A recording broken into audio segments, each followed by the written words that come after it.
My name is Adam Leonard. My name's Elliott Leonard. And today we are reviewing Final Fantasy VII Crisis Core Reunion. That's a mouthful. Final Fantasy VII Crisis Core Reunion is a remaster of a prequel to Final Fantasy VII that has been re-released for Final Fantasy VII's 25th anniversary on the PlayStation 5. Now it's time to prove our honor and show what a real hero is worth.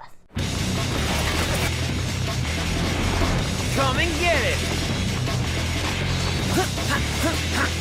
Hey!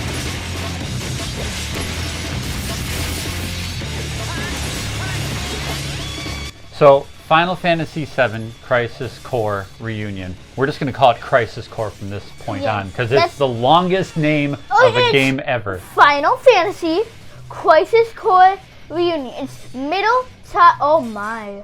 Oh, look at these. Oh, look at that. That's cool. Woo! Okay, hold on. We should do the weather on this. There's a northern wind coming in. It's going to bring some snow and some there's sleet. just a giant sea. So this game tells the story that comes before Final Fantasy VII. It's all about the character Zack. What did you like about Zack as a main character in this Final Fantasy game? I like that it was a lot of action. The combat's really fast. It's really action heavy. It uses the materia, and you get to assign it to all the different buttons on the controller too. So maybe you have your cure spell on R1, so you hold down L1 and then click R1 to cure. You can have fire, lightning, ice. There are special like physical attacks, all sorts of materia in this game. Tons of materia in this game. I think your favorite materia in this game and my favorite materia in this game were the summons.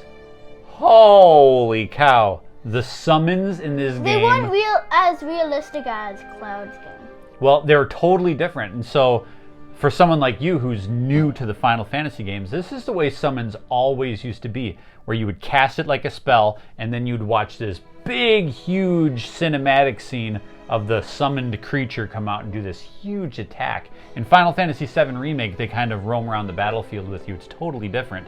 But this game is more of like what Final Fantasy used to be. They all have really, really cool attacks, and every time you do it, you get to sit back and you go, and you pee your pants, and you're like, this is the coolest thing I've ever seen in my whole stinking life. And then the other new thing about the combat in this game that's exclusive is that little wheel that spins, right?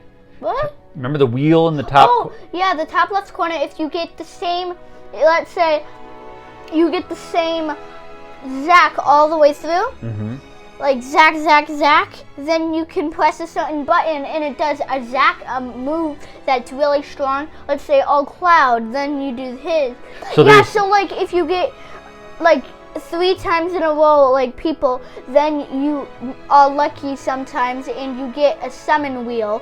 And if you get all the summons in 3 in a row, then you can actually use a summon.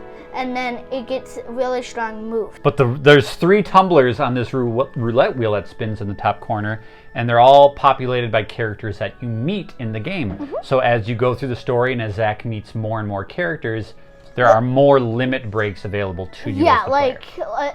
So it's like you're playing as Zack and you move and you go to this town and you're like, hey dude, what's up? Can I know your name so I can add you to my summon wheel? That's exactly how it goes. He's like, yo, what's your name? Eris? Yo, can I put you on my summon wheel? Sure. All right, peace. The biggest part about this game is the plot, the story that they are telling. And I think that the story in this game is both like the best part of the game, but also the worst part of the game. There are Why do you say it's the worst? Well, there are parts of this game that are just boring. Not boring, huge chunks. Most of this game, the plot between Zack and his teacher Angeal and their nemesis, who's named Genesis. The nemesis is named Genesis. Most of that story was so confusing, right? On the other side of that, the parts that really, really worked were when Cloud and Sephiroth came in. When Cloud and Sephiroth came in and you were playing some of those scenes that you've seen in the other Final Fantasy games, and it expands on that story between those characters.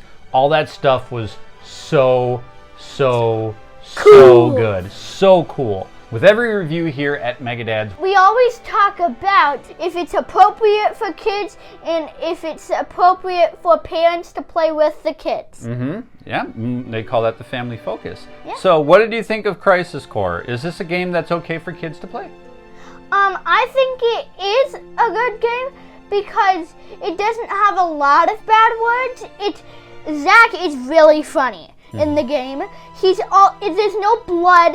It's like when you fight bad guys, they just turn invisible. It's not like heads chopping off and blood dripping in veins. Yeah, I think this game is totally fine for kids to play.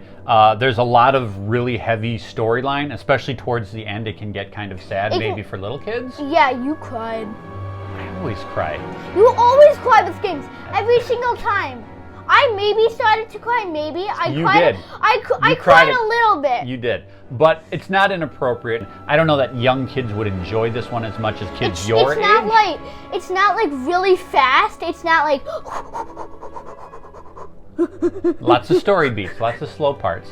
Like when you're meeting Aerith and you're trying to become her boyfriend. And you do this. And you're like, hey, you want to get on my roulette wheel? You want to be one of my summons?